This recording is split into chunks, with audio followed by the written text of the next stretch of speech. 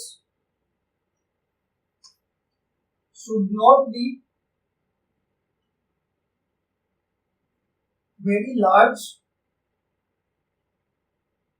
and very small।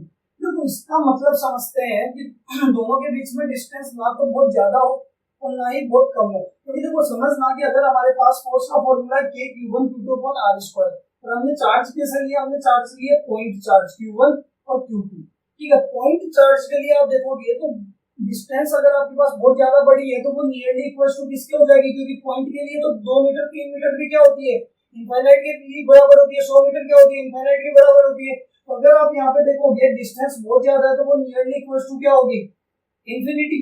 और infinity होते ही force कितना आ जाएगा, K Q1 Q2/इंफिनिटी का स्क्वायर क्या होगा, इंफिनिटी, ठीक है। और 1/इंफिनिटी क्या होता है, जीरो। यानी दोनों चार्ज के बीच में डिस्टेंस बहुत ज्यादा है तो फोर्स लगने वाला ही नहीं है। जैसे आपने मैग्नेट में देखा होगा कि मैग्नेट को हम पास में रखते हैं तो क्या लगता है, अट्रैक्शन या रिपल्सन फोर्स लगता है, लेकिन अगर डिस्टेंस ज्यादा कर दी तो फोर्स क्या होता है, नहीं लगता, ठीक है। तो सेम चीज यहाँ पे होने वाली है। अच्छा सेकंड आपको बोल रहे थे कि दोनों पॉइंट चार्ज के बीच में डिस्टेंस क्या नहीं होनी चाहिए, बहुत ज्यादा कम भी नहीं होनी चाहिए। मान लो अगर आपने कोई दो चार्ज लिए और दोनों के बीच की डिस्टेंस क्या कर दी, बहुत कम कर ली, यानी आर की वैल्यू क्या होगी, नियरली इक्वल टू 0। तो यहाँ पे फोर्स कितना हो जाएगा, देखो K Q1 Q2 और R कितना, 0 का स्क्वायर 0, 1/0 क्या होगा, इंफिनिटी, यानी अनडिफाइंड। तो फोर्स आप डिफाइन ही नहीं कर पाओगे कि कितना ज्यादा फोर्स लग रहा है। तो दोनों ही केस के अंदर डिस्टेंस बहुत ज्यादा बड़ी होगी तो भी कूलम्ब्स लॉ एप्लीकेबल नहीं है, और डिस्टेंस बहुत ज्यादा कम होगी तब भी क्या होने वाला है, कूलम्ब्स लॉ एप्लीकेबल नहीं होने वाला, ठीक है। तो यहाँ तक ये आपका कूलम्ब्स लॉ